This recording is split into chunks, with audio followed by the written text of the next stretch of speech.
मित्रों नमस्कार, आप हैं बसंत गुरु जी के साथ। आज हम जीवन की एक ऐसी रहस्य की बात करेंगे जो आपको समृद्धशाली बना सकता है। कैसे समृद्धशाली बना सकता है? आपका शरीर मजबूत, मन मजबूत और आपके ध्यान मजबूत। यानी कि शरीर का ख्याल रखेंगे तो शरीर का ख्याल रखेंगे, स्वास्थ्य का ख्याल रखेंगे तो आपका शरीर आपका साथ देगा। मन को स्वस्थ रखेंगे, मन को पवित्र रखेंगे, मन को निर्मल रखेंगे तो फिर मन आपका साथ देगा। और वैसे यदि आप अपने चित्त को ख्याल रखते हैं, अपने रूह को ख्याल रखते हैं, रूह को यदि आपने स्वस्थ रखा, रूह के बारे में बात किया तो फिर आपका जीवन समृद्धशाली हो जाता है।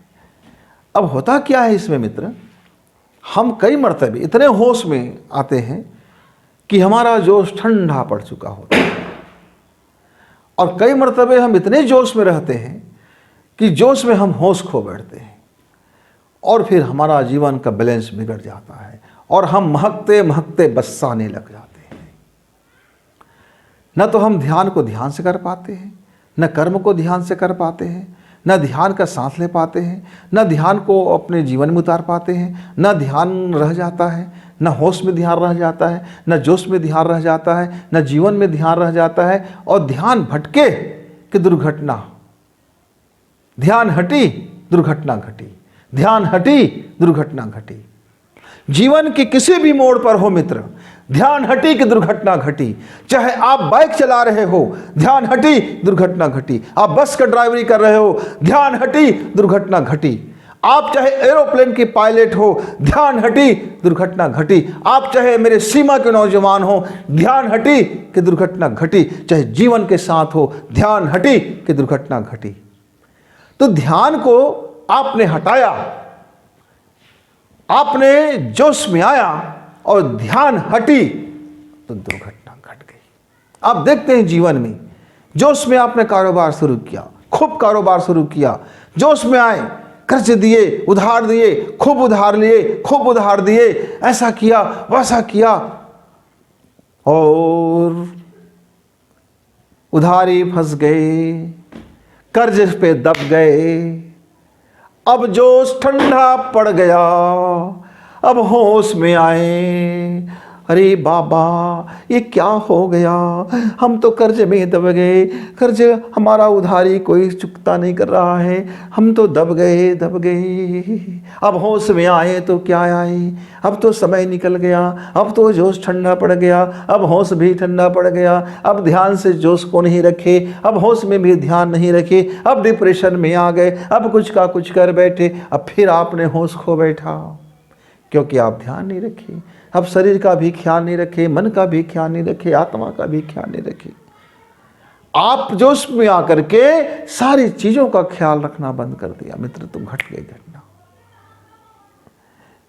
मेरे एक मित्र था, 12वीं क्लास में आया, अब उसने जोश में आया कि मुझे टॉप करना है, पूरे स्टेट लेवल टॉप करना है। अब पढ़ाई शुरू किया, रात दिन नेक किया, बीमार पड़ गया, इतना रात दिन नेक किया, इतना पढ़ाई किया, न खाने का होश, न सोने का होश, न जीने का होश।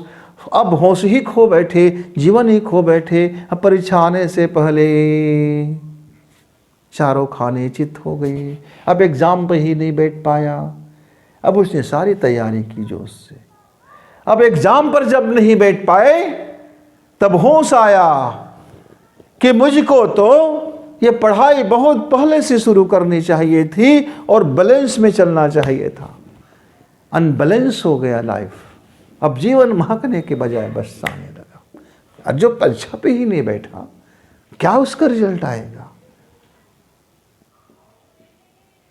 मेरे मित्रों, हम जीवन में कुछ ऐसे ही कर लेते हैं, प्लान बनाते हैं, जोरदार करते हैं, होश खो बैठते हैं, तो नुकसान आता है। होश में आते हैं क्योंकि हम तो ध्यान से जोश को रखा, न होश को जोश में रखा, न जोश को होश में रखा, न ध्यान पूर्वक होश में आए, न ध्यान पूर्वक जोश में रहे, न ध्यान रखा अपने शरीर का, न ध्यान रखा अपने मन का, न ध्यान रखा अपनी आत्मा का। तो जीवन कैसे समृद्ध होगा? एक मेरे मित्र थे, धन कमाने की होड़ में धन कमाया, खूब कमाया, खूब कमाया, खूब कमाया, खूब जोश से कमाए, खूब कमा लिए, पर परिवार बिखर गया, परिवार टूट गया, परिवार पीछे हो गए। जीवन का परिवार का सारा आनंद खत्म हो गया। अब इतने उम्र हो गए, अब होश में आया कि अरे यार ये धन का मैं क्या करूं। तो चाटो ना उस धन को, होश में तो नहीं कमाए, होश तो नहीं रखे। जरूरतें और अति में फर्क समझो मित्र। हर चीज की एक जरूरतें होती है और एक अति होता है। जरूरतें बैलेंस लाती है और अति आपको अनबैलेंस कर देती है। जब भी जीवन में आप अति करोगे, अति महत्वाकांक्षा, अति धन की लालच, अति कमाना, अति महत्वाकांक्षा, लोकोषणा कि लोग मुझे देख करके सम्मानित करें, मैं ये सम्मान प्राप्त करूं, मैं ये सम्मान प्राप्त करूं, लोग मुझको झुक के प्रणाम करें, अति है ये, अति है। अति सरत वर्जति, लेकिन आदमी याद नहीं रख पाते, ध्यान नहीं रख पाते। तो मित्रों, जीवन में होता है, जब कोई कारोबार आप करते हो तब होश पूर्वक यदि आप काम करोगे तो पूरी लाइफ जोश बना रहेगा। आएगा तकलीफें, आपके जोश ठंडा पड़ने की संभावना होगा, क्योंकि बिना बैरियर का आप सपाट दौड़ोगे तो फिर महसूस कैसे होगा कि ड्राइवर सही है कि नहीं है।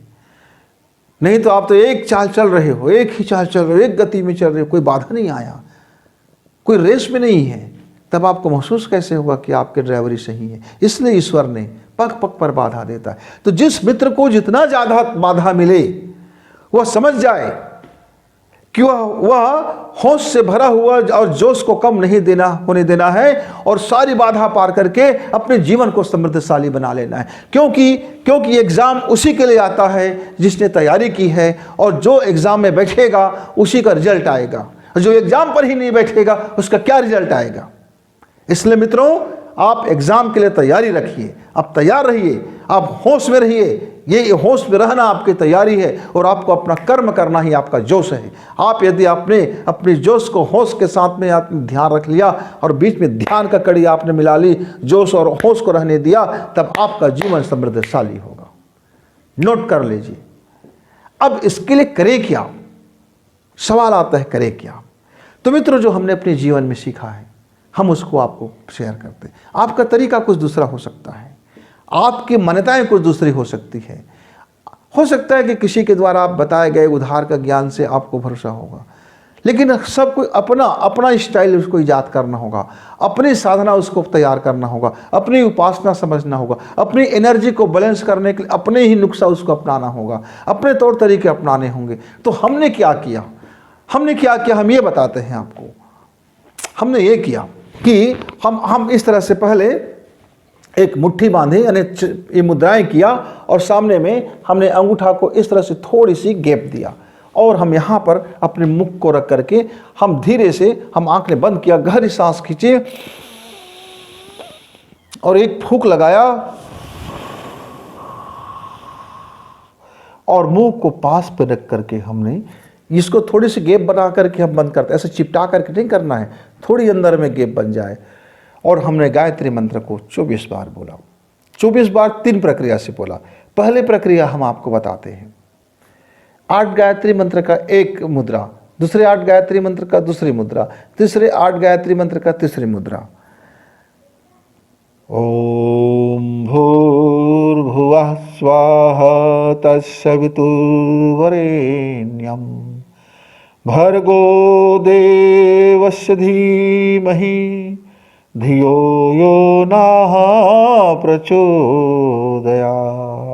और जो काम मैंने हाथ में लिया है, अब उसको मैंने शिद्दत से महसूस किया, मन में लाया और गहरी सांस खींची, और फिर मैंने गायत्री मंत्र बोला। ऐसे औसत गिन कर नहीं, एक औसत टाइमिंग। अब दूसरा सेकंड पोजीशन क्या था मेरा, इस तरह से, यानी कि दायां की चारों तत्व नीचे और बायां की चारों तत्व उसके ऊपर, और इस तरह से हमने लेप किया और थोड़ी सी गैप बनाया, पीछे भी गैप। अब इधर का जो गैप है वो बंद है, इधर का जो अंगूठा वाला है उसको हमने इस तरह से बना लिया, इस तरह से हमने अंगूठा को बना लिया। अब इधर से हमने अब गायत्री मंत्र बोलना शुरू किया। प्रक्रिया वही होगा, ओम भूर्भुवः स्वः तत्सवितुर्वरेण्यं भर्गो देवस्य धीमहि धियो यो न प्रचोदयात्।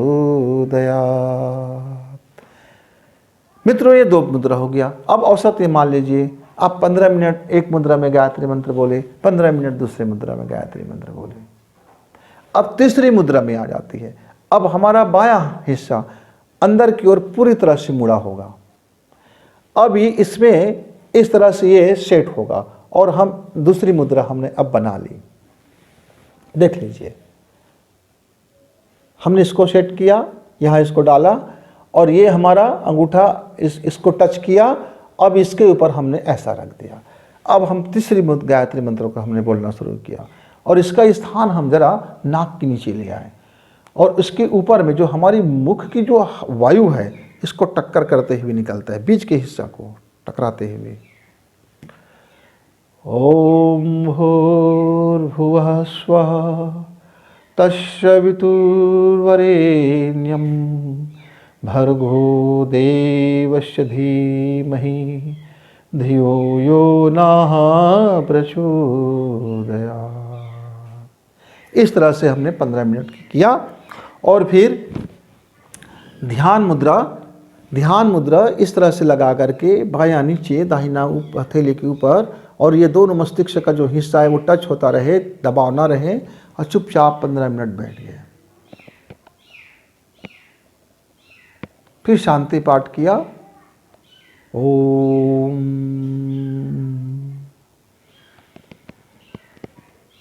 मन शांति चित्त शांति